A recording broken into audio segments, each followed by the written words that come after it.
Indian Wells what? Indian Wells who? The Served Tennis podcast is where it's at. I was looking forward to this day for a while because Andy Roddick had announced the interview with Rafael Nadal, and today it was finally released, and it is by far the best interview with Rafael Nadal that I've ever heard. And a big shout out to Andy Roddick, who conducted a great interview. This video is doing well. I highly recommend that you check it out. I'm not going to feature any clips from the interview. I want you to actually go watch it and help Andy get more views and help Andy grow the channel more, because the Serve podcast is a blessing. I hope that Andy can get more legends of the game as interviewees, maybe Roger Federer, maybe Pete Sampras, Andrew Agassi, Steffi Graf. The list goes on, because let me tell you something. I do a lot of research on the game of tennis. That's how I developed the intuitive tennis methodology. I study strokes, but I also listen to the players. See, as a coach, I believe that it's incredibly important to be a good communicator, but it's also very important to be a good listener. And I listen to my players and learn from them. And I try to gather as much information about the player, which helps me give him the proper instruction. And when it comes to the greatest legends of the game, I have learned so much from them. And in the case of the Rafa interview with Andy Roddick, I want to point out a few things that have confirmed some of the things that I've been saying about Rafa, and some of the things that I wasn't conscious of, and open up my mind to possibly start studying some of these things and introduce them into my coaching.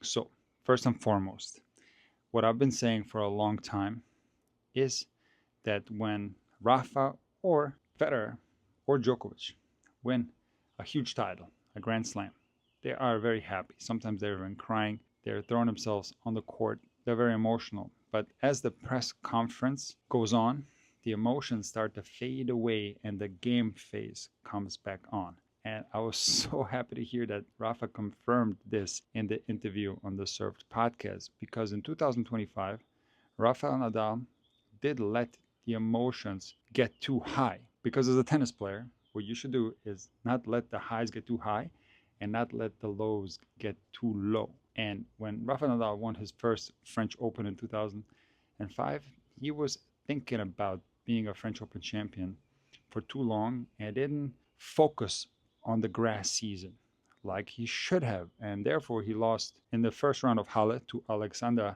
Vasque, and then he lost to Gilles Muller at Wimbledon. Now, Rafael Nadal didn't commit this mistake in the following year.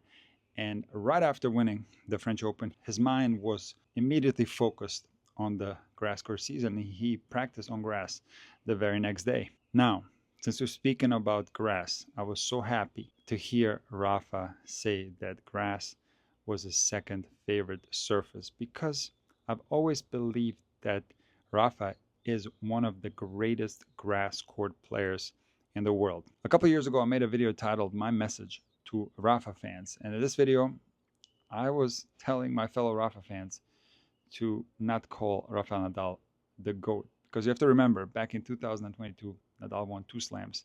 He was on the top of the tennis world. So you could have made that argument. But in this video, I was talking about the best players on each specific surface. And in this particular video, I had proclaimed that obviously Rafael Nadal is the greatest clay court player in the history of tennis.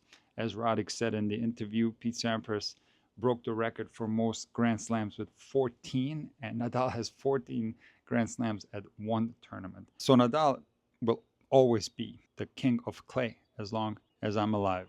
Nobody's going to beat that record of 14 Grand Slams. And not just that, but also the records at some of these other big clay court tournaments. When it comes to hard courts, it is my belief that Novak Djokovic is the greatest hard court player in the history of tennis, closely followed by Roger Federer. On grass, in my opinion, it's a toss-up between Novak Djokovic and Roger Federer for the top spot. You have to take into consideration that Djokovic has beaten Federer in 3 Wimbledon finals, and Roger Federer can, of course, be considered the greatest grass court player of all time, but he lost to Djokovic every single time he faced him in a Wimbledon final, which I think is an important consideration to make when talking about the greatest grass court player of all time. In this particular video, I had ranked Rafael Nadal as the 7th best grass court player in the history of tennis. But there was a caveat in this video, and I talked about the fact that the grass at Wimbledon had changed. It had become slower. They started growing the grass in a different direction. Also, they started slowing the balls down.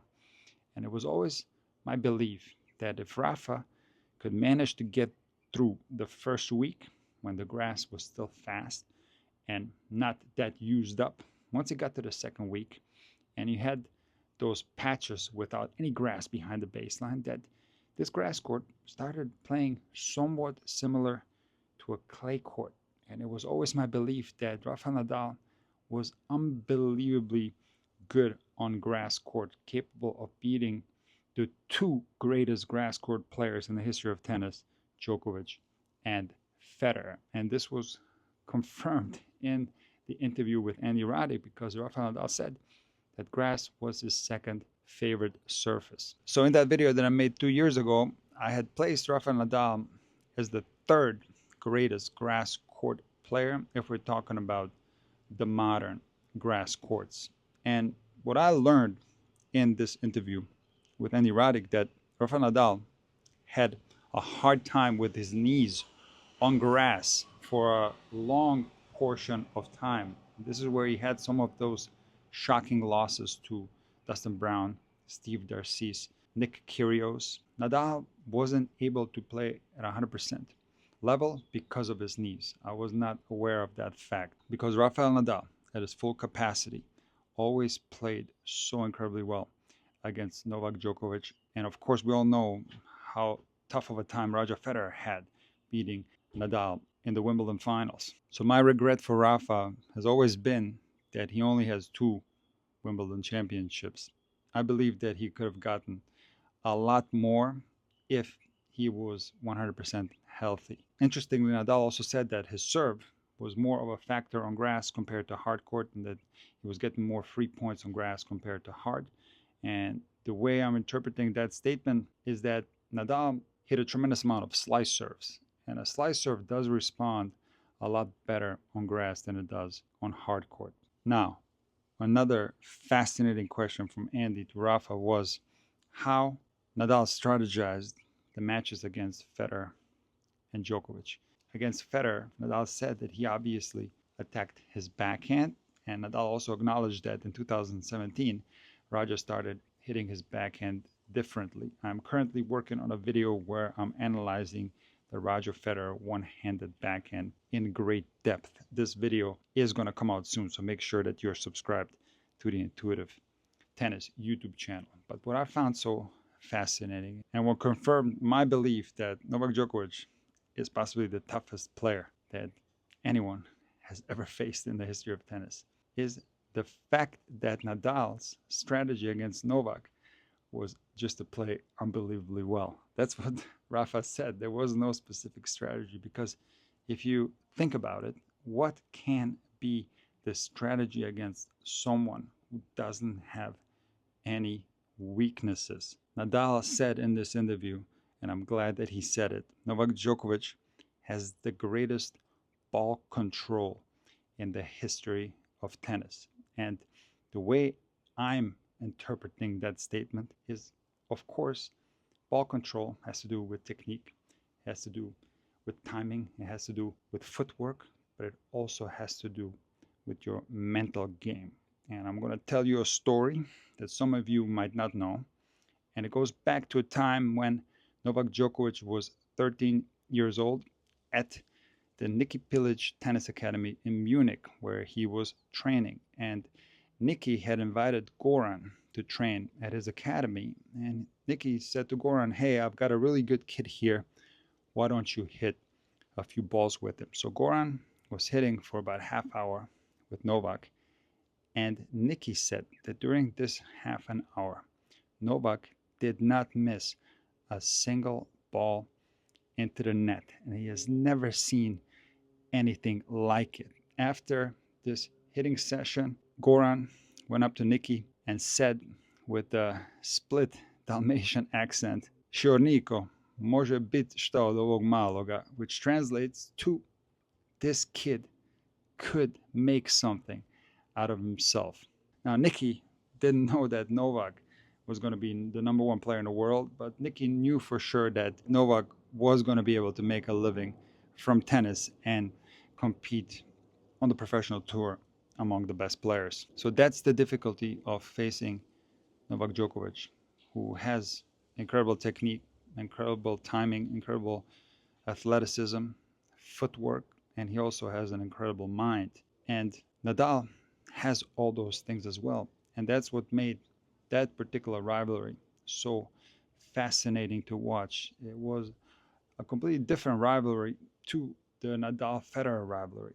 As Nadal said in the interview, there was a contrast in styles, and it was obvious what one guy was going to do to the other, where against Djokovic, it was somewhat uncertain what one guy was going to do to the other, and it turned into an absolute battlefield, an absolute slugfest. And that's why I believe that the Djokovic Nadal matchup is the greatest rivalry in the history of tennis. Now, the most entertaining one to watch, I will agree that that's Nadal versus Federer. Another fascinating thing that I learned in this interview was something that I really didn't think about, and it's the fact that Nadal slid into balls on clay on both sides.